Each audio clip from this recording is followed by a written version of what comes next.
போட்டித் தேர்வு மாணவர்கள் அனைவருக்கும் வணக்கம்.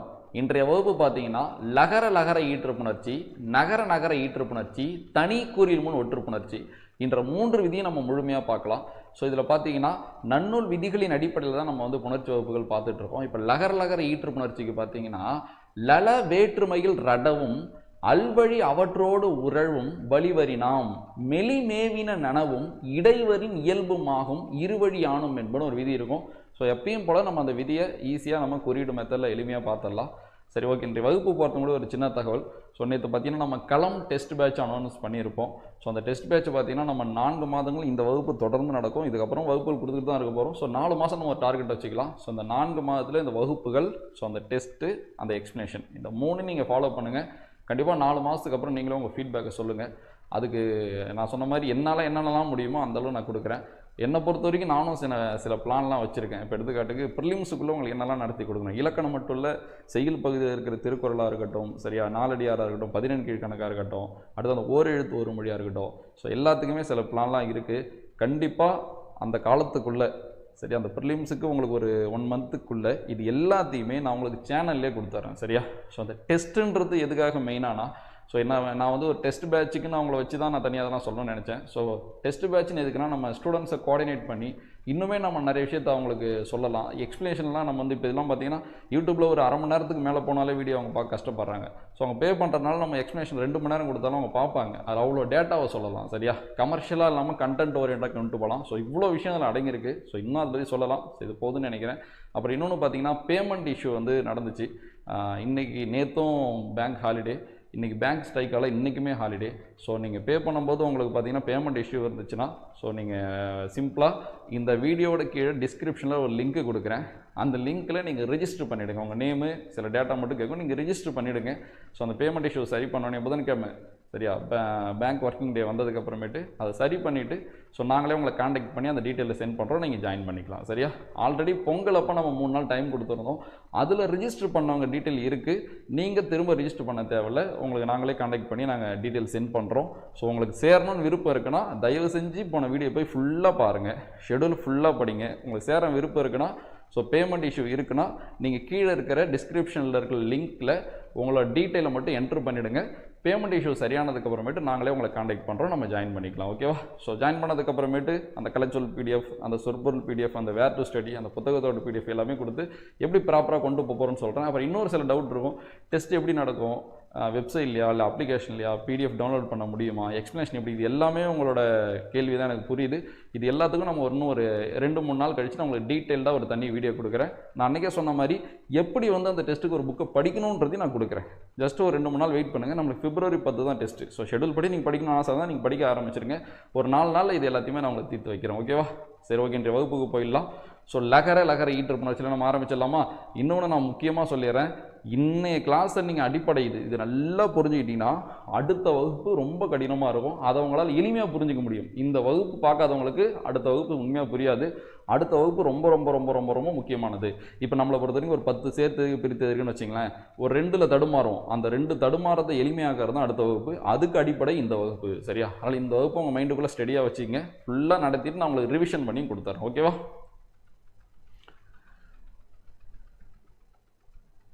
போயிடலாம் வகுப்புக்குள்ளே. ஸோ எப்பயும் போல் விதி இருக்குது. நான் உங்களுக்கு விதி எழுதி நான் சொல்கிறேன். ஸோ பாருங்கள், லகர லகர ஈற்றுப்புணர்ச்சி. நான் சொன்ன விதி இங்கே இருக்குது பாருங்கள். லல வேற்றுமையில் ரடவும், இது என்ன நான் உங்களுக்கு சிம்பிளாக நம்ம மெத்தட்லேயே நான் எக்ஸ்பிளைன் பண்ணுறேன்.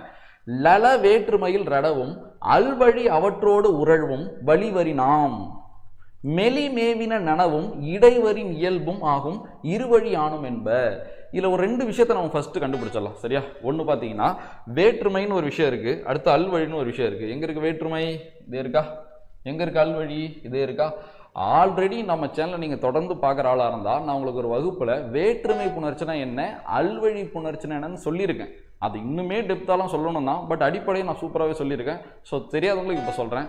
ஒன்றும் இல்லை, வேற்றுமை புணர்ச்சினா என்னென்னா, ஒரு நிலைமொழியும் ஒரு வருமொழியும் இணையும் பொழுது அங்கே ஒரு வேற்றுமை உருவு மறைந்து இருந்தாலோ அல்லது வெளிப்படையாக இருந்தாலோ அது வேற்றுமை புணர்ச்சி எனப்படும். மறைஞ்சிருந்தாலும் அது வேற்றுமை புணர்ச்சி தான், வெளிப்படையாக இருந்தாலும் அது வேற்றுமை புணர்ச்சி தான். சரியா. இப்போ எடுத்துக்காட்டு கல் ப்ளஸ் யானைன்னு வச்சுங்க. கல் ப்ளஸ் யானை, இது ஒரு வேற்றுமை புணர்ச்சி. எப்படி?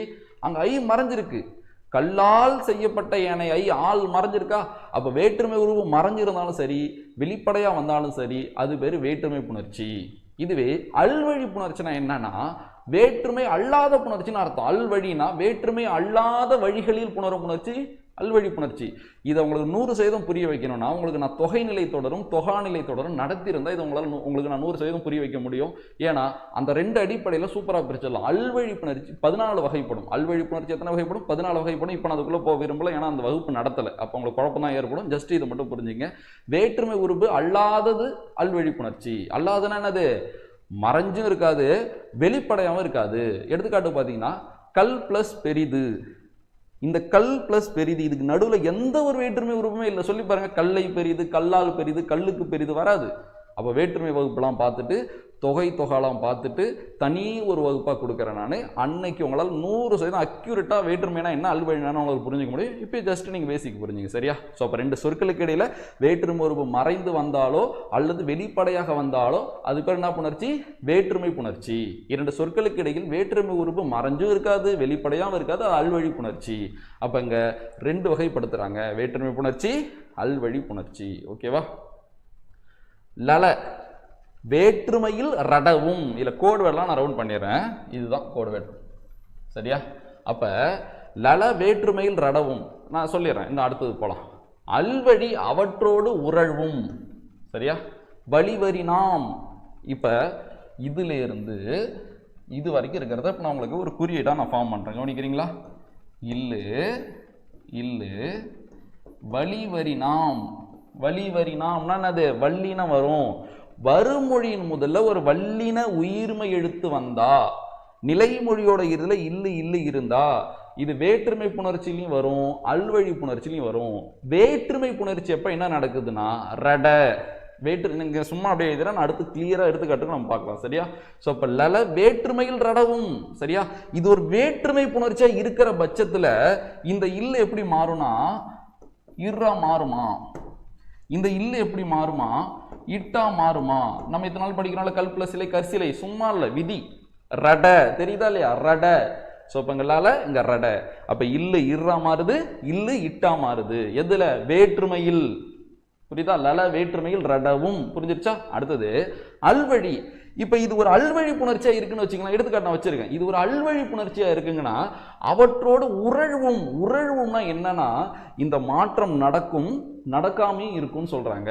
அல்வழி புணர்ச்சியா இருந்தா இந்த இல்லு இர்ரா மாறும், சில நேரம் மாறாம இல்லாவே இருந்துரும். இந்த இல்லு இட்டா மாறும், மாறாம இல்லாவே இருந்துரும். இவ்வளவுதான் விஷயம். ஸோ நான் பிராக்கெட் பண்ணியிருக்கேன்ல, இதுக்கு இப்போ நான் சொல்றதான் விஷயம். ஒரு சொல்லோட இறுதியில இல்லு இல்லு இருந்து வல்லின உயிர்மை எழுத்து வந்தா, அதை பாருங்க, வழிவரினும் வழிவரினாம் சொல்லியிருக்காங்கல்ல. ஸோ வல்லின உயிர்மை எழுத்து வந்தா இது ஒரு வேற்றுமை புணர்ச்சியா இருந்தா இல்லு இர்ரா மாறிடும், இல்லு இட்டா மாறிடும். இதுவே ஒரு அல்வழி புணர்ச்சியா இருந்தா இல்லு இர்ரா மாறும், இல்லு இட்டா மாறும், மாற்றம் அடையாமலும் இருக்கும். சரியா? அடுத்து போயிடலாமா? மெலி மேவின நனவும். இதை சொல்றேன். இப்ப என்ன சொல்லியிருக்காங்க? மெலி மேவின நனவும். இது பார்க்க போறோம் நம்ம. அதுனா மெலி மேவின நனவும் ஒரு சொல்லோட இறுதியில இல்லு இல்லு இருந்து மெல்லின உயிர்மை எழுத்து வந்தா, என்ன உயிர்மை எழுத்து? மெல்லின உயிர்மை எழுத்து வந்தா நனவும். சரியா? இந்த இல்லு இன்னா மாறும், இந்த இல்லு இன்னா மாறும். புரியுதா? அது ரன்னகரமா மாறும், இது டன்னகரமா மாறும். சரியா? அடுத்தது இதுக்கும் கடைசி இருக்கும் இருவழி ஆணும் என்ப. அதாவது மெலிமேவின நனவுக்கும் இருவழி ஆணும் என்பதுக்கும் தொடர்பு இருக்கு. அதுனா இருவழி, ஒன்னு வேற்றுமை வழி, இன்னொன்னு அல்வழி. புரியுதா? அப்ப 2 வழி என்னன்னு? 2 வழி இருக்கு. இப்ப இந்த லகர லகர ஈற்றுப்புணர்ச்சியில 2 வழி இருக்கு. 3 கான்செப்ட்ல 2 வழி இருக்கு. இதை நான் உங்களுக்கு உள்ள போனே புரியும். புரியுதா? 3 கான்செப்ட்ல எத்தனை வழி இருக்கு? 2 வழி இருக்கு. ஒன்னு வேற்றுமை வழி, ஒன்னு அல்வழி. அப்ப 2 வழியிலுமே நனன்னு சொல்லிட்டாங்க. 2 வழியிலுமே இருவழி ஆணும், 2 வழியிலுமே நனதான். அப்ப அல்வழி புணர்ச்சியா இருந்தாலும் இல்லு கண்டிப்பா இன்னா மாறும், இல்லு கண்டிப்பா இன்னா மாறும். அப்ப அதுக்கு இதுக்கு என்ன டிஃபரெண்ட் தெரியுதா? இந்த இடம் மட்டும் தான் டிஃபரெண்ட். ஸோ அப்ப வல்லின உயிர்மை எழுத்து வர்றப்ப லகர லகர ஈற்று புணர்ச்சியில அது அல்வழியா இருந்தா மாற்றமும் அடையும், மாற்றம் அடையாமலும் இருக்கும். கொடுத்துருங்களா? உறழ்வும்னு. உறழ்வும்னா என்னன்னா மாற்றம் நடக்கும், நடக்காமலும் இருக்கும்னு அர்த்தம். அடுத்தது பாருங்க, இடைவரின் இயல்பும் ஆகும். இடை அடுத்து அப்படியே பாருங்க, இல்லு இல்லு இடையின உயிர்மை எழுத்து வந்தா இயல்பு. இயல்புன்னு என்னது? இல்லு இல்லு தான், இல்லு இல்லு தான். எதுல வேற்றுமை புணர்ச்சிலையும் அதே தான், அல்வழி புணர்ச்சிலையும் அதே தான். அவ்வளோதான். இப்போ அந்த விதியை நான் உங்களுக்கு ஷார்ட் நோட்ஸாக அதை கொடுத்துருக்கேன். இதுதான் அந்த விதி. சரியா? அந்த லகரகர ஈடு இதுதான். கடைசியில் பாருங்களேன், இடைவரின் இயல்புமாகும் இருவழியானும் என்ப. இந்த இருவழியான என்பது ரெண்டுத்துக்கும் உண்டு. மெலிமேவின நனவுக்கும் உண்டு, இடைவரின் இயல்புமாகவும் உண்டு. ரெண்டு வழிக்குமே கொடுத்துட்டாங்க. சரியா? ஸோ இப்போ சிம்பிளா ரிவிஷன் பண்ணிட்டா, ஒரு சொல்லோட ஈர்களை இல்லு இல்லு வந்து வருமொழியின் முதல்ல வல்லின உயிர்மை எழுத்து வந்தா இந்த இல்லு இறா மாறும், இல்லு இட்டா மாறும். எப்ப? வேற்றுமை புணர்ச்சியில. அல்வழி புணர்ச்சியில மாறும், மாறாமலையும் இருக்கும். ஒரு சொல்லோட ஈர்களை இல்லு இல்லு வந்து மெல்லின உயிர்மை எழுத்து வந்தா இல்லு இன்னா மாறும், இல்லு இன்னா மாறும். வேற்றுமை புணர்ச்சியிலையும் மாறும், அல்வழி புணர்ச்சியிலையும் மாறும். ஒரு சொல்லோட இதுல இல்லு இல்லு வந்து இடையின உயிர்மை எழுத்து வந்தா இல்லு இல்லாதான் இருக்கும், இல்லு இல்லாதான் இருக்கும். வேற்றுமை புணர்ச்சியும் அப்படிதான் இருக்கும், அல்வழி புணர்ச்சியும் அப்படிதான் இருக்கும். சரியா? ஸோ அப்போ இந்த விதி நம்ம எந்த அடிப்படையில் பார்க்க போறோம்னா, நான் சொன்ன மாதிரி 1 2 3. சரியா? ஸோ அப்போ 3 கான்செப்ட். எத்தனை வழி? 1 ஒன்லி 2 வழி. ஸோ அது வேற்றுமை வழி, இது அல்வழி. வேற்றுமை வழி அல்வழி, வேற்றுமை வழி அல்வழி. பார்க்கலாமா? சூப்பரா புரியும், கவனிங்க. அவ்வளோதான். இப்போ பாருங்களேன், 3 கான்செப்டில் மொதல் கான்செப்டும் கண்ணு முன்னாடி இருக்கு. சால்வ் பண்ணலாமா? எந்த டவுட்டுமே இருக்கக்கூடாது. ஒரு சொல்லோட இறுதியில் இல்லை, அது என்ன சொல்ல வேணா இருக்கட்டும். நான் சொன்ன மாதிரி அடுத்த வகுப்பு இதை அப்டேட் பண்ணி நடத்துவேன். அதில் தான் எவ்வளோ குழப்பங்கள் உங்களுக்கு தீரும். கண்டிப்பாக நீங்களே அடுத்த வகுப்பு பார்த்துட்டு பரவாயில்ல இதெல்லாம் எளிமையாயிடுச்சுன்னு சந்தோஷப்படுவீங்க. சரியா? நீங்கள் வேணால் பாருங்கள், இந்த வகுப்பு பார்த்துட்டு அடுத்த வகுப்பு பாருங்கள். ஸோ இல்லு இல்லு வந்து வல்லின உயிர்மை எழுத்து. இதெல்லாம் டவுட்டே இருக்கக்கூடாது. நான் பல கிளாஸ் சொல்லிட்டேன் வல்லின உயிர்மை எழுத்துனா என்னன்னு. சரியா? ஸோ ஃபர்ஸ்ட் கிளாஸ் எழுத்துக்களின் வகையும் தொகையும் அதுக்கு தான் நடத்தினேன். சரி, ஓகே. இப்படி இருந்தா, இந்த ஸ்ட்ரக்சரில் இருந்தா அது எத்தனை வழி? 2 வழி. ஒன்று வேற்றுமை, ஒன்று அல்வழி. எத்தனை வேற்றுமை? சொற்களுக்கு இடையில் வேற்றுமை உறுப்பு மறைந்து வருவது வேற்றுமை புணர்ச்சி, வெளிப்படையாக வருவதும் வேற்றுமை புணர்ச்சி. வேற்றுமை உறுப்பு அங்கே மறைஞ்சு இருக்காது, வெளிப்படையாக இருக்காது. அதுனா அது அல்வழி புணர்ச்சின்னு சொன்னா இதுதான் எடுத்துக்காட்டு பாருங்க. கல் பிளஸ் கோவில் எப்படி சொல்லலாம்? கல்லால் கட்டப்பட்ட கோவில். வேற்றுமை உறுப்பு மறைஞ்சிருக்கா? முள் செடி, முல்லை கொண்ட செடி. வேற்றுமை உறுப்பு மறைஞ்சிருக்கா? இங்க பாருங்க, கால் பெரிது. இப்ப நீங்க சொல்ல முடியுமா காலை பெரிது, காலால் பெரிது, காலுக்கு பெரிது? சொல்ல முடியாது. வேற்றுமை உறுப்பு அங்க மறைஞ்சில்ல, வெளிப்படையாகவும் இல்லை. வெளிப்படையாக இருக்கா? இல்லை. அப்ப இது ரெண்டும் வேற்றுமை புணர்ச்சி, இது ரெண்டும் அல்வழி புணர்ச்சி. சரியா? நம்ம இப்பதானே விதி பார்த்தோம். லல வேற்றுமையில் ரடவும், அல்வழி அவற்றோடு உறழ்வும். சால்வ் பண்ணலாமா? கவனிக்கிறீங்களா? சோ பாருங்க, கல் பிளஸ் கோவில். இல்ல எப்படி மாறும்? இறா மாறுமா? அப்ப என்ன கிடைக்கும் எனக்கு? கற்கோவில். அடுத்தது பாருங்க, முள் பிளஸ் செடி எப்படி வரும் எனக்கு? முட்செடி. அப்ப இது ஒரு ஷார்ட் நோட்ஸா நம்ம ஃபார்ம் பண்ணிடலாமா? இங்க பக்கத்துல ஃபார்ம் பண்ணிடலாமா? அப்ப இல் என்பது இறாகவும் இல் என்பது இட்டாகவும் மாறும். நோட்ல இங்க என்ன எழுதிருக்கு அது அப்படியே எழுதிக்கணும் நீங்க. அவ்வளவுதான். சரியா? அடுத்து அல்வழி புணர்ச்சி போயிடலாமா? ஸோ அல்வழி புணர்ச்சியை பொறுத்த வரைக்கும் ஃபர்ஸ்ட் நம்ம இதை எழுதிடலாம். இல்லு இறாவும் மாறும், இல்லாகவும் இருக்கும். இல்லு இட்டாவும் மாறும், இல்லாவே இருக்கும். சரியா? கவனிங்க, இவ்வளவுதான். புரியுதா? ஏன்னா நம்ம தான் பார்த்தோம்ல, அல்வழி அவற்றோடு உறழும் பார்த்தோம்ல. சரி, சால்வ் பண்ணலாமா? ஸோ அப்போ கால் பிளஸ் பெரிது, கார் பெரிது. இதெல்லாம் சிம்பிளா நம்ம ஏமாந்துருவோம். இத கார் பெரிதுன்னு சொல்லலாம், கால் பெரிதுன்னு சொல்லலாம். நல்ல எக்ஸாம்பிள் கேட்டுருவோம், கால் பிளஸ் பெரிது சேர்த்து எதுக. சரியா? ஆப்ஷன்ல கார் பெரிதே இருக்காது. அப்படி வச்சுங்களேன், கால் பெரிது தான் இருக்கு. இவற்றில் எதுவும் இல்லைன்னு ஆப்ஷன் டில கொடுத்துருக்கான். அப்போ நம்ம ஆன்சர் என்ன எடுப்போம்? ஓ, கால் பிளஸ் பெரிது, கார் பெரிது. அது இல்லை. அப்போ இவற்றில் எதுவும் இல்லைன்னு வச்சிருக்கோம், டி எடுத்துருமா? ஆன்சர் ஏல கால் பெரிதுன்னு இருக்கும். சரி, அப்போ நல்லா நீங்கள் அந்த இடத்துல யோசிச்சு பார்க்கணும். எப்படி உங்கள் மைண்ட் யோசிக்கணும்? ஓ, இது ஒரு லகர ஈட்டு புணர்ச்சி, இது வேற்றுமையா அல்வழியான்னு யோசிச்சு அந்த இடத்துல நீங்கள் ஆன்சர் எடுக்கணும். அப்போ இது ஒரு அல்வழி.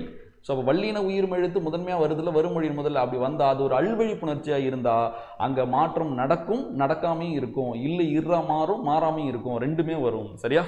அடுத்து இதுக்கு பாருங்க, முள் பிளஸ் சிறிது என்ன வரும்? முட்சிறிது, முள் சிறிது. ரெண்டுமே வரும். அவ்வளவுதான். ஸோ இதுதான் மொதல் கான்செப்ட் முடிச்சிட்டோம். சரியா? லகர ஈற்றுப்புல முதல் கான்செப்டும் கண்ணு முன்னாடி இருக்கு. பாத்துங்க, ஒரு சொல்லோட இறுதியில இல்லு இல்லு வந்து வல்லின உயிர்மை எழுத்து வந்தா வேற்றுமை புணர்ச்சியில இல்லு இறா மாறும், இல்லு இட்டா மாறும். அல்வழி புணர்ச்சியில இல்லு இறா மாறும், இல்லு இட்டா மாறும், மாறாமே இருக்கும். அடுத்து போயிடலாமா? டவுட் இல்லைல்ல? அடுத்து ரெண்டாவது கான்செப்ட், மெலிமேவின நனவும்னு பார்த்தோம்ல. ஒரு சொல்லோட இறுதியில இல்லு இல்லு வந்து வருமொழியின் முதல்ல மெல்லின உயிர்மை எழுத்து வந்தா, என்ன உயிர்மை எழுத்து? மெல்லின உயிர்மை எழுத்து வந்தா என்ன மாற்றம் நடக்கும்? ஃபர்ஸ்ட் நான் நோட் பண்ணிடுறேன், அப்புறம் பார்க்கலாமா? ஸோ அப்போ இல்லு இன்னா மாறும், இல்லு இன்னா மாறும், ரன்னகரம் டன்னகரம். பார்க்குறீங்களா? ஸோ இது வேற்றுமை புணர்ச்சி, இரண்டு அல்வழி புணர்ச்சி. தோல் முரசு, தோளால் கட்டப்பட்ட முரசு. முள் மலர், முல்லை உடைய மலர். இது ரெண்டு வேற்றுமை புணர்ச்சி. இதுல எங்க வேற்றுமை ஒரு மறைஞ்சிருக்கு? டைரக்டாவும் இல்லை, மறைஞ்சும் இல்லை. அப்ப இது அல்வழி புணர்ச்சி. இருவழி ஆணும் என்ப இருவழி. சரியா? ஸோ அப்ப தோல் பிளஸ் முரசு, தோன் முரசு. முள் பிளஸ் மலர், முன்மலர். இதான் கரெக்ட். பாத்துங்க, இதெல்லாம் கொஞ்சம் டிஃபரெண்டா இருக்கா? முள் பிளஸ் மலர், அது முன்மலர். அப்படியே நீங்க வந்துடணும் இந்த ஸ்ட்ரக்சருக்கு. ஒரு சொல்லடி இதுல இல்லு இருக்கு, அப்ப இங்க என்ன இருக்குன்னு பார்க்கணும். வள்ளின உயிர்மை எழுத்தா இருந்தா இல்ல எப்படி மாறி இருக்கும்? இட்டா மாறி இருக்குமா? இது மெல்லின உயிர்மை எழுத்தா இருக்கிறதுனால இல்ல எப்படி மாறும்? இன்னா மாறுதா? அருள் பிளஸ் மொழி, அருண்மொழி. இது ஒண்ணுதான். இது போல எத்தனை இருந்தாலும் நீங்க அதை அப்ளை பண்ண வேண்டியதான். சரியா? ஸோ அப்ப அருள் பிளஸ் மொழி, அருண்மொழி. இல்ல இன்னா மாறுது இல்ல, இதே கான்செப்ட் தான். ஓகேவா? ஸோ அப்ப முள் பிளஸ் மலர், முன்மலர். இதான் கரெக்ட். தோல் பிளஸ் முரசு, தோன் முரசு. இதுதான் கரெக்ட். அப்ப கல் பிளஸ் மனம், கண் மனம் தான் கரெக்ட். இல்ல இன்னாதான் மாறும். நிறைய எடுத்துக்காட்டு வச்சிருக்கேன், நம்ம அடுத்த வகுப்புல பார்க்கலாம். ஏன்னா நான் சொன்ன மாதிரி இது அடிப்படையை கத்துங்க. அடுத்த வகுப்புல இதை அப்டேட் பண்ணி சூப்பரா போகலாம். அடுத்த வகுப்புல உங்களுக்கு ஒரு 10-20 சால்வ் பண்ணிட்டு ஒரு நம்ம கடைசியாக ஒரு டெஸ்ட் மாதிரி கூட அப்படி போட்டு பார்க்கலாம், எது இதுக்கு எப்படி எப்படி வருதுன்னு. ஏன்னா இதுல வந்து இதே லகரத்தில் நிறைய அப்டேட் பண்ணிட்டு போயிட்டே இருப்போம். அப்போ ஒரு குழப்பம் வரும், அதை நம்ம நிறைய ப்ராக்டிஸ் பண்ண தீர்த்துக்கலாம். சரியா? சரி, அடுத்து போயிடலாமா? சரி, அல்வழி புணர்ச்சியில் நடக்கும். அல்வழி புணர்ச்சிலையும் அதே தான் நடக்கும். இருவழி ஆணும் என்ப. ரெண்டு வழியிலுமே இது நனதான். அப்ப அதுக்கு இதுக்கு என்ன டிஃபரெண்ட் மைண்ட்ல செட் பண்ணீங்க. சரியா? அப்ப வள்ளின உயிர்மை எழுத்து வந்தா வேற்றுமையில இரு இட்டு, அல்வழியில இரு இட்டு மாற்றம் நடக்காம இருந்துச்சு. ஆனா இங்க ரெண்டுத்திலயுமே மாற்றம் நடக்கும். அப்ப வள்ளினத்துல ரெண்டுத்திலையும் மாற்றம் நடந்துச்சு, அல்வழியில மாற்றம் நடக்காம இருந்துச்சு. ஆனா மெல்லினத்துல ரெண்டுத்திலையும் மாற்றம் நடந்துச்சு. நீங்க நான் வச்சுக்கணும். ஓகேவா? ஸோ அப்ப கல் பிளஸ் மனம் என்னது?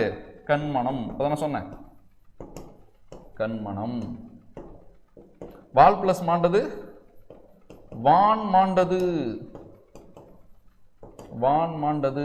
ரூல் தான் இங்க, நீங்க எதையும் பார்க்க தேவை. இல்ல இன்னா மாறும், இல்ல இன்னா மாறும் எப்ப மெல்லின உயிர்மை எழுத்து வந்தா. ஸோ அடுத்து போயிடலாமா? ஸோ ரெண்டாவது கான்செப்ட் முடிஞ்சிருச்சு. ஓகேவா? ஸோ இங்கேயும் ஃபார்ம் பண்ணிடுறேன். இல்ல எப்படி மாறும்? இன்னா மாறும். இல்ல எப்படி மாறும்? இன்னா மாறும். வேற்றுமை புணர்ச்சியும் சரி, அல்வழி புணர்ச்சியும் சரி. ஸோ அடுத்து பாருங்க,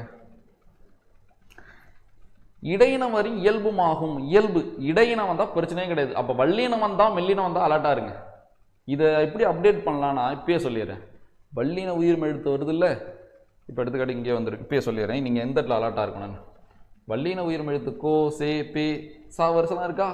இங்க தா வரிசை வந்தா இன்னொரு விதி வரும். அதுதான் நலமுன்றனவும் நலமுன்றனவும் ஆகும் தனக்கல் ஆயுங்கள்னு விதி சொன்னா அந்த விதி. நல்லா இப்பயே சொல்லிடுறேன். ஒரு சொல்லோட இறுதியில இல்லை இல்லு வந்து வள்ளின உயிர்மை எழுத்து வந்தா இது கரெக்ட் தான். பட் தா வரிசை வந்தா, தா வரிசை வந்தா, தா என்பது ஒரு வள்ளின உயிர்மை எழுத்து தான், அதுல ரெண்டு விதி அப்ளை பண்ற மாதிரி இருக்கும். அதே போல இங்க ஒரு சொல்லோட இறுதியில இல்லு இல்லு வந்து மெல்லின உயிர்மை எழுத்து வந்தா இது கரெக்ட் தான். பட் நான் வரிசை வந்தா இன்னொரு விதி அப்ளை பண்ற மாதிரி இருக்கும். அதுதான் அடுத்த வகுப்புல நான் அப்டேட் பண்ணி சொல்லி தரேன். அது மட்டும் இல்ல, அதை தாண்டி இன்னும் நிறைய இருக்கு. இது பிரச்சனையே கிடையாது. இடையின வந்தா நீங்க பாட்டும் இயல்பு தான். சரியா? ஸோ இங்கே நோட் பண்ணிடலாமா? இல்லு இல்லு தான், இல்லு இல்லு தான். இங்கேயும் அதே தான். இல்லு தான், இல்லு இல்லு தான். ஓகேவா?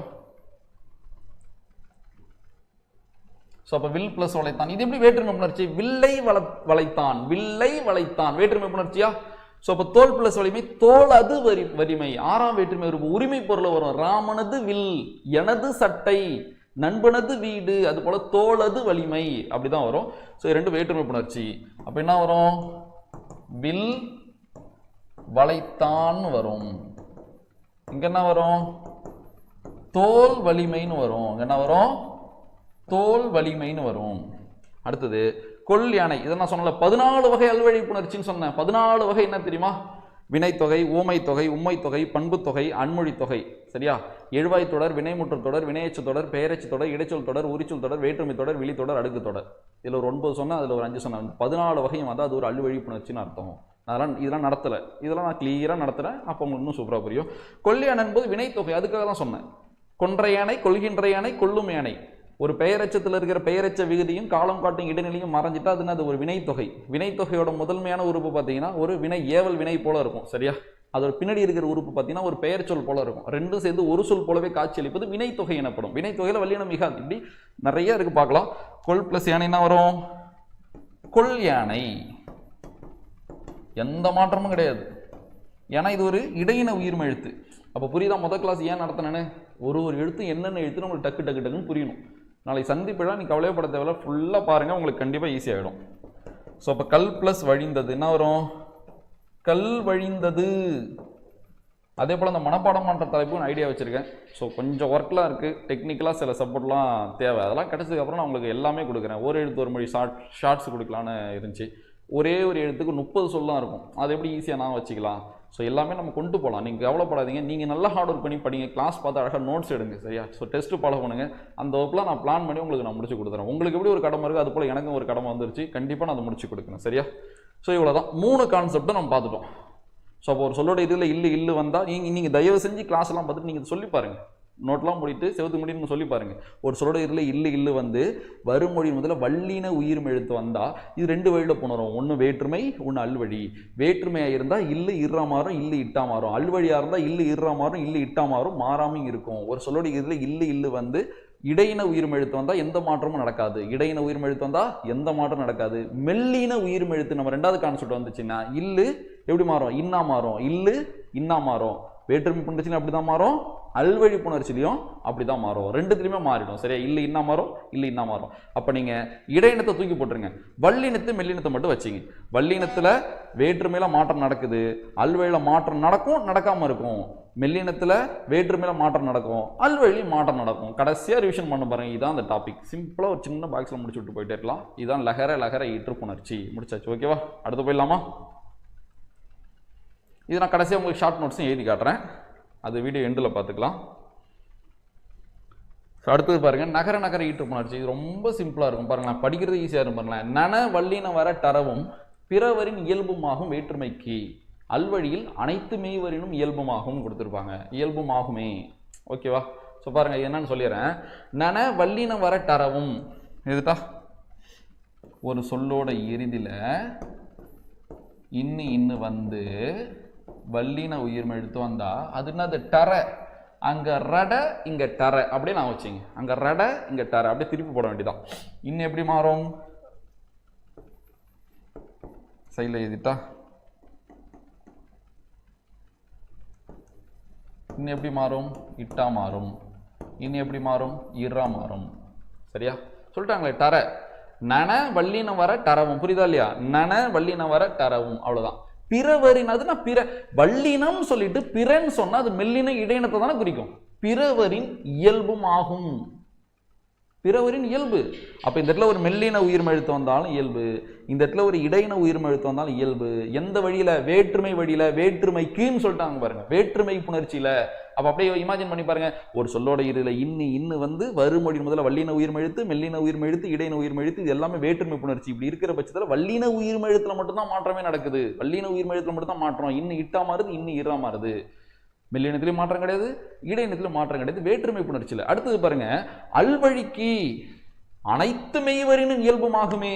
வேற்றுமை புணர்ச்சியில இதுல மட்டும் தான் மாற்றமே நடந்துச்சு, மற்றதுலயும் மாற்றம் நடக்கல. அல்வழியில வல்லினம் வந்தாலும் மாற்றம் நடக்காது, மொத்தமா மாற்றமே இல்லைன்னு அர்த்தம். 3த்துலயுமே மாற்றம் இல்லை. அப்ப நீங்க இது கடைசியில பார்க்கும்போது ரொம்ப எளிமையா இருக்கும். அப்போ ஒரே ஒரு பாயிண்ட் இதை மட்டும் நான் வச்சுங்க. இன்னு வந்து வல்லின உயிர்மை எழுத்து வந்தாலே டக்குன்னு மாத்திரக்கூடாது. அது வேற்றுமை புணர்ச்சியா அல்வழி புணர்ச்சியான்னு பார்க்கணும்.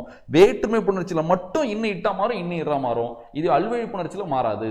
சரியா? ஸோ அடுத்து நீங்க எது போனாலும் மாறாது. சரியா? நான் அதை சால்வ் பண்றேன், உங்களுக்கு புரியும். பார்க்குறீங்களா? ஃபர்ஸ்ட் கான்செப்ட் அங்க பார்த்தது போல தான் 3 கான்செப்ட், ஒன்றுலையும் 2 வழி, அப்போ 6 வழி பார்க்க போறோம். பாருங்க. ஸோ இன்னு வல்லின உயிர்மை எழுத்தா வேற்றுமை புணர்ச்சி. மண்குடம், மண்ணால் செய்யப்பட்ட குடம், பொன்னால் செய்யப்பட்ட காசு, அதான் அந்த வேற்றுமை புணர்ச்சி. ஆள் மறைஞ்சு வருது. ஆள் என்பது 3ஆம் வேற்றுமை உருவா இல்லையா? சரியா? ஸோ இது பாருங்க, மண் சரிந்தது, பொன் பெரிது, இதெல்லாம் வேற்றுமையே கிடையாது. வேற்றுமை உருவாங்க மறையவும் இல்லை, வெளிப்படையாக வராது. மண்ணை சரிந்ததுன்னா வரும், மண்ணால் சரிந்தது, மண்ணுக்கு சரிந்ததுன்னா வராது. ஓகேவா? ஸோ பாருங்க, நம்மளுக்கு என்ன சொன்னாங்க அவங்க? நான வல்லின வர டர, எதுல? வேற்றுமைக்கு தானே. சரியா? ஸோ அப்போ வேற்றுமை புணர்ச்சியில் மட்டும்தான் அந்த மாற்றம் நடக்கும். ஓகேவா? ஸோ அப்போ நம்மளுக்கு இன்னு இட்டா மாறும், இன்னு இரா மாறும். ஸோ அப்போ மண் பிளஸ் குடம் மட்குடம், பொன் பிளஸ் காசு பொற்காசு, இதுவே அல்வழி புணர்ச்சினா இன்னு தான், இன்னு தான், நோ சேஞ்ச். சரியா? ஸோ இப்போ மண் ப்ளஸ் சரிந்தது, மண் சரிந்தது, பொன் ப்ளஸ் பெரிது, பொன் பெரிது, எந்த சேஞ்சுமே கிடையாது. புரியுதான்னு பாருங்க. சரியா? அதான் சொல்லிட்டாங்க அல்வழியில் இயல்புமாகும் வேற்றுமைக்குன்னு சொல்லிட்டாங்கல்ல. ஸோ வேற்றுமைனாலும் இல்லை, அது இது நீங்கள் அப்படிலாம் யோசிக்க தேவை. ஜஸ்ட் இதை மட்டும் பாருங்களேன். ஒரு சொல்லோட இறுதியில் நான் அந்த விதிக்கே போக மாட்டேன், இருந்தாலும் விதி படிக்கும்போது இன்னும் ஒரு புரிதல் ஏற்படும் தான் நான் உங்களுக்கு விதியை சொல்கிறேனே. சரியா? ஸோ இன்னும் வந்து வள்ளின உயிர்மை எழுத்து வந்தால் வேற்றுமை புணர்ச்சியில் இன்னும் இட்டா மாறும், இன்னும் இறா மாறும். அல்வழி புணர்ச்சியில் எந்த மாற்றமும் நடக்காது. இவ்வளோ தான் நீங்கள் புரிஞ்சுக்கிட்டது. அடுத்து போயிடலாமா? இரண்டு வேற்றுமை புணர்ச்சி, இரண்டு அல்வழி புணர்ச்சி. அடுத்தது ஒரு சொல்லோட இதில் இன்னும் வந்து மெல்லின உயிர்மை எழுத்து வந்தா எதுலையுமே எந்த சேஞ்சும் கிடையாது. அது வேற்றுமை புணர்ச்சியாக இருந்தாலும் சேஞ்சு கிடையாது, அல்வழி புணர்ச்சியாக இருந்தாலும் சேஞ்சு கிடையாது. பார்க்குறீங்களா? மண் பிளஸ் மேடை, மண் மேடை, மண்ணால் செய்யப்பட்ட மேடையா, பொன் பிளஸ் முடி. சரியா? பொன்னால் செய்யப்பட்ட முடியா, பொன்முடி தான். பொருமுடின்னு சொல்ல முடியுமாங்க? இன்னும் இறா மாற்ற முடியுமா? மாற்ற முடியாது. மட் மேடைன்னு சொல்ல முடியுமா? சொல்ல முடியாது. இட்டா மாற்ற முடியாது. ஏன்னா வல்லின உயிர்மை எழுத்து வந்து அது வேற்றுமை புணர்ச்சியாக தான் மாற்றம் நடக்கும். அப்போ குருட்டுத்தனமாக நம்ம படிச்சுட்டு இருப்போம்ல, இன்னும் வந்து வள்ளின உயிர்மை எழுத்து வந்தா இன்னும் இட்டா மாறும், இன்னா மாறும், இன்னும் இட்டா மாறும், இன்னும் இறா மாறும். அதே தப்பு தானே. எப்போ அது வேற்றுமை புணர்ச்சியில் தான், அல்வழி புணர்ச்சியில் கிடையாது. ஸோ அந்த இடத்துல அலர்ட்டாக இருக்கணும். இதுக்கப்புறம் ஈஸி. மெல்லின வந்தாலும் இடையின வந்தாலும் அது வேற்றுமையோ அல்வழியோ எந்த சேஞ்சும் கிடையாது. பார்க்கலாமா? சொன்னா வரும். கண் மங்கியது, கண் மங்கியது, பொன் மலிந்தது, பொன் மலிந்தது, பொன் மலிந்தது. சரியா? ஸோ புரியுதா? ஸோ இப்போ மெல்லின உயிர்மை எழுத்து வந்தால் எந்த சேஞ்சும் கிடையாது. அது வேற்றுமையாக இருக்கட்டும், அல்வழியாக இருக்கட்டும்.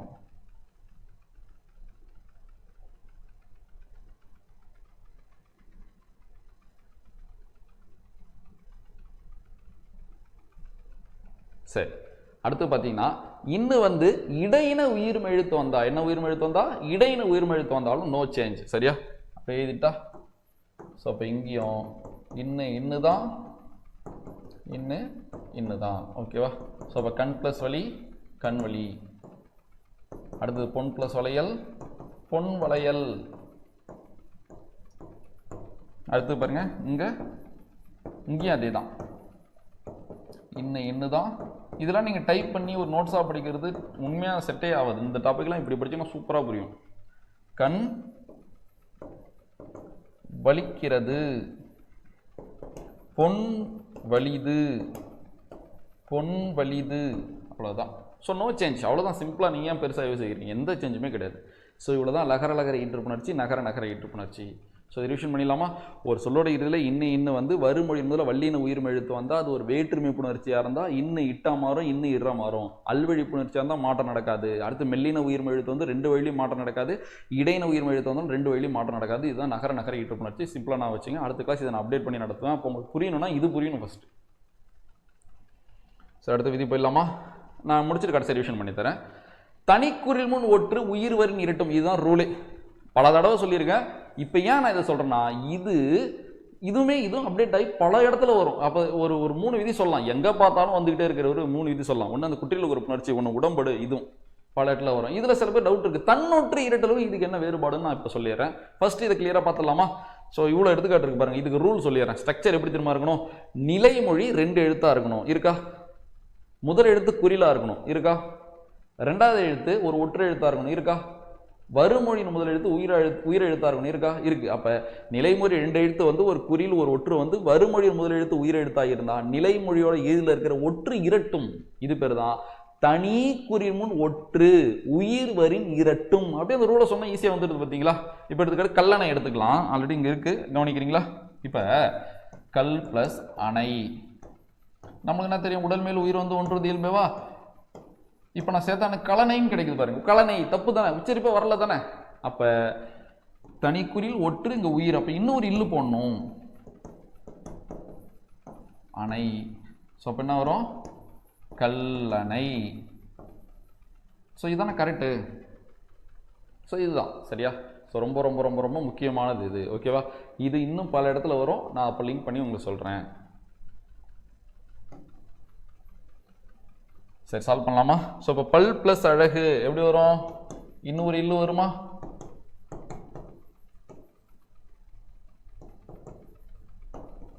இல்லு கூட்டலாம் லா என்ன வரும் நம்மளுக்கு பல்லழகுன்னு வருமா. அடுத்தது கல் பிளஸ் அதர் இன்னொரு இல்லு போட்டுக்கலாமா. ஸோ இப்போ என்ன வரும் நம்மளுக்கு கல்லதர்னு வரும். அடுத்து பாருங்க ஸோ இப்போ என்ன வரும் நம்மளுக்கு கண்ணாடின்னு வரும். கண்ணாடி. ஸோ இது நம்மளுக்கு ஈஸி தான். கண்ணழகு கல்லணை பார்த்தாச்சு சரியா. விண்ணரசு பார்க்கலாமா. எப்படி ஆன்சர் வரும் விண்ணரசு. ரொம்ப எளிமையான விதி தான். ஸோ இதுதான் தனிக்குறில் முன் ஒற்று உயிர் வரி நீரட்டும். ஓகேவா. சரி இப்போ நான் நடத்த அந்த ஃபுல்லாக ரிவிஷன் பண்ணுறேன் கவனிங்க. ஸோ போன வகுப்பில் 2 ஹோம்ஒர்க் கேட்டிருந்தேன், கொடுத்துருந்தேன். கமெண்ட் பண்ணியிருந்தீங்க, நிறைய பேர் கமெண்ட் பண்ணியிருந்தீங்க, சந்தோஷம். வண்ணம் ப்ளஸ் பிறமொழி. வண்ண பிறமொழி இது என்ன, இது இயல்பீரா விதிஈரா. விதிஈரு விதிப்படி இம்மு போயிட்டு இப்போ வரும் வண்ண பிறமொழி. பூ ப்ளஸ் கொடி பூக்கொடி பூங்கொடி. நிலைமொழியாக பூ என்பது வந்து வறுமொழியின் முதல்ல ஒரு வல்லின உயிர் மொழி தந்தால் வல்லினமும் மிகும் மெல்லினமும் மிகும். இப்போ நீங்களே யோசிச்சு பாருங்களேன். இப்போ இதுக்கப்புறமேட்டு 2 சொல் கொடுத்தா எப்படி சேர்க்கணும்னு பார்க்காதீங்க, அது என்ன ரூல்னு நீங்கள் யோசிக்கணும். இப்போ இது லகர லகர ஈட்டு புணர்ச்சியா, இது நகர நகர ஈட்டு புணர்ச்சியா? இல்லை. அப்போ எப்படி நம்ம எல்லாருக்கும் ஒரு முகம் இருக்கோ அது போல் 2 சொல் சேரும் போது அங்கே ஒரு புணர்ச்சி விதி தான் இருக்கும். அது என்னன்னு கண்டுபிடிச்சிட்டா ஆன்சர் நம்மளுக்கு எவ்வளோ எளிமையாகும். நம்மளா எழுத போகிறோம், எக்ஸாம்பிள் கொடுக்குறான்ல, அப்போ இது எவ்வளோ எளிமை பாருங்க. ஒரு வகையில் இப்படி யோசிச்சு பாருங்களேன். நம்ம எதுவுமே எழுத போகிறதில்ல, 4 பேர் தான் அதில் சரியானவங்க யாருன்னு கண்டுபிடிக்க போகிறோம். அவ்வளோதான் விஷயம். நம்ம எங்கெங்கேயோ போகிறோம், கடத்தெரு சுற்றுறோம், ஊராக போகிறோம், பஸ்ஸில் போகிறோம், வரோம், ஹோட்டலுக்கு போகிறோம், சாப்பிட்றோம், சில மனிதர்களை சந்திக்கிறோம். திடீர்னு வேற ஒரு நாள் அவங்கள வேற ஒரு இடத்துல பார்க்கும்போது இவர் எங்கேயோ பார்த்துருக்கோமே ஒரு ஞாபகம் வருது இல்லை. அப்போ டெய்லி எவ்வளோ விஷயத்த படிக்கிறோம், ரிவிஷன் பண்ணுறோம், அவர் அங்கே பார்த்தா ஞாபகம் வருமா வராதா? சரியா. அப்போ போட்டி தேர்வு இப்படி யோசிச்சு பாருங்கள், அது எளிமையாக இருக்கும். ஓகேவா. ஸோ அதனால் இது கொடுத்தது. இது இன்னைய ஹோம்ஒர்க் நீங்கள் கமெண்ட் பண்ணுங்கள். கல் ப்ளஸ் மீண்டது, முள் ப்ளஸ் மீண்டது, கல் ப்ளஸ் மாண்பு. ஓகேவா. இதை கமெண்ட் பண்ணுங்கள் பார்க்கலாம். சரி ஓகே, இன்னும் வகுப்பு ரிவிஷன் பண்ணிடலாமா. கவனிங்க, சிம்பிளாக பாருங்கள். ஒரு சொல்லோட இறுதியில் இல்லு இல்லு வந்து வல்லின உயிர்மை எழுத்து வந்தால் இப்படி ரொம்ப லெட்டர் ஒன்றா வேற்றுமை புணர்ச்சி, இது அல்வழி புணர்ச்சி. அவ்வளோதான், முடிஞ்சிருச்சு. 2 வழியில் ஒன்றும் 3 மெத்தடு, 2 வழி. சரியா. ஸோ அப்போ இல்லு எப்படி மாறும், இர்ரா மாறும். இல்லு எப்படி மாறும், இட்டா மாறும். இங்கே இல்லு எப்படி மாறும், இர்ரா மாறும். இல்லு எப்படி மாறும், இட்டா மாறும். சேஞ்சும் உண்டு, சேஞ்சு இல்லாமையும் வரும். உறழ்வும் பார்த்தோமா, அல்வழி உறழ்வும் பார்த்தோம். இதுதான் வல்லினம் வந்தா. சரியா. ஸோ மாற்றம் நடக்கும் வேற்றுமை புணர்ச்சியில். இது இவ்வளோதான். ரோமன் லெட்டர் 1னா வேற்றுமை புணர்ச்சி, ரோமன் லெட்டர் 2னா அல்வழி புணர்ச்சி. அந்த அளவுக்கு கிளியராக இருக்கும் நம்ம. ஓகேவா. இப்போ குற்றில் உரன் நான் எழுதி 1 2 3 4 5 6 எழுதுனா 1 வன் தொடர், மென் தொடர், இடைத்தொடர், ஆயத்தொடர், நெடில் தொடர், உயிர் தொடர், அவ்வளோதான். இந்த நீங்கள் 6 பேரை எழுதினாலே அரை பக்கம் போயிடும் தானே. பார்த்துங்க, இவ்வளோதான். அடுத்தது பாருங்க, 2வது. இதுவே மெல்லின உயிர் எழுத்து வந்தா. சரியா. இல்லை எப்படி மாறும், இன்னா மாறும். இல்லை எப்படி மாறும், இன்னா மாறும். ஓகேவா.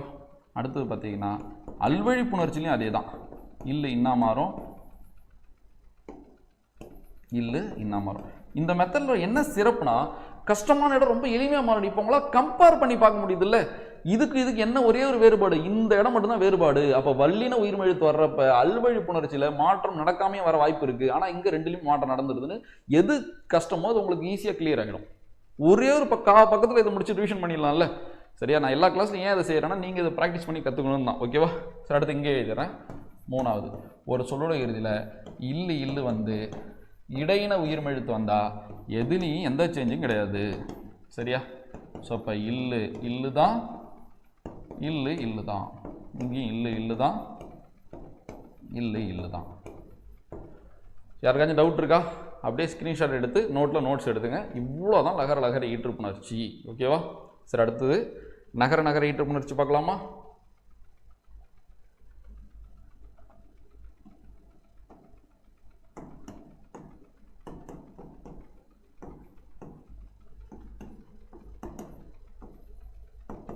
அங்கே ரெட இங்கே டரன்னு சொன்னால அவ்வளோதான்.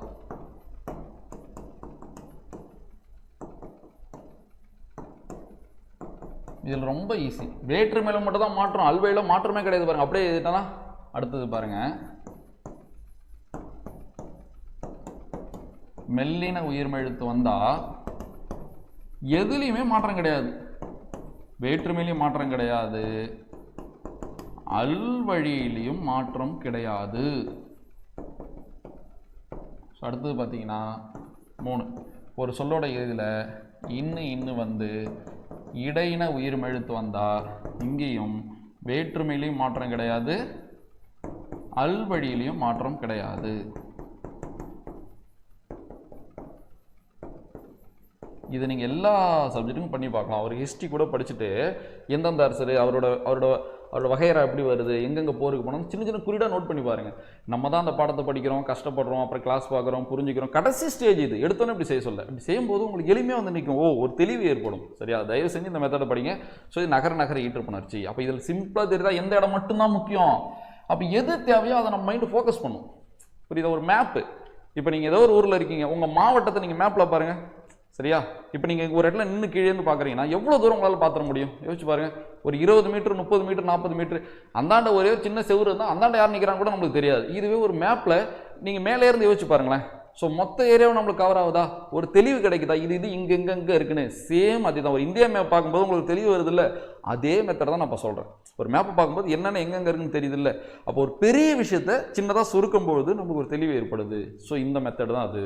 தயவு செஞ்சு உங்களுக்கு நான் எப்பயுமே வகுப்பு எடுத்து கொடுக்கணும், அவ்வளோ லைக்ஸ் வரணும், அவ்வளோ வியூஸ் வரணும் ஆசை. இதை கற்றுக்கணும், அவ்வளோதான். இதை நீங்கள் கற்றுக்கிட்டு என்னைக்கு நீங்கள் ஒரு ஆசிரியரை நம்பாமல் இருக்கீங்களோ அன்னைக்கு நம்ம ஜெயிக்கிறோன்னு அர்த்தம். சரியா? நம்மளுக்கு யார் துணையும் தேவையில்லை, நம்ம தான் ஜெயிக்க போகிறோம். அவங்களாம் ஜஸ்ட் வழிகாட்டுவாங்க, இதோ இருக்குன்னு சொல்லுவாங்க. அங்கே போகிறது யார்? நம்ம தானே. அதனால் என்னோட எண்ணம் என்னன்னா, இதே போல் கற்றுக் கொடுத்துக்கிட்டே இருக்கேன். பட் இதை நீங்கள் கற்றுக்கிட்டு நீங்கள் அப்ளை பண்ணணும், அவ்வளோதான் விஷயம். அதுதான் போட்டித் தேர்வோட வெற்றி. ஓகேவா? சரி, ஓகே. இதான் நகர ஈற்றுப்புணர்ச்சி. அப்படியே லகரத்தை யோசிச்சு பார்த்தீங்க. ஓகேவா? தனிக்குறில் முன் ஒற்று ஈஸி. தனிக்குறில் முன் ஒற்று உயிர்வன் இரட்டும். நிலைமொழி 2 எழுத்தா இருந்து ஒரு குறியில் ஒரு ஒற்று இருந்து வறுமொழி முதல்ல உயிர் எழுத்தா இருந்தால் இன்னொரு ஒற்று போட்டுக்கலாம். ஸோ இந்த 3 விதிகள் நம்ம கிளியராக பார்த்துருக்கோம். ஸோ அடுத்தடுத்த இப்போ நம்ம மெய்யீற்றுப்புணர்ச்சிக்கு வந்திருக்கோம். உயிரீற்றுப்புணர்ச்சி முடிச்சுட்டு மெய்யீற்றுப்புணர்ச்சிக்கு வந்திருக்கோம். உயிரீற்றுப்புணர்ச்சியில் இன்னும் இருக்குது சின்ன சின்ன விதிகள், கஷ்டமான அப்டேட் பண்ணுற மாதிரி விதிகள்லாம் இருக்குது. அதை நான் தனியாக ஷார்ட்ஸாவோ இல்லை தனியாகவோ கொடுக்குறேன். ஃபஸ்ட்டு இந்த பெரும்பான்மையான கடினமான விதிகளை நம்ம பார்த்துட்டு போயிடலாம். ஓகேவா? கண்டிப்பாக எதுவுமே மிஸ் பண்ணாமல் உங்களுக்கு எல்லாமே கொடுக்குறேன், பார்த்துக்கலாம். ஓகேவா?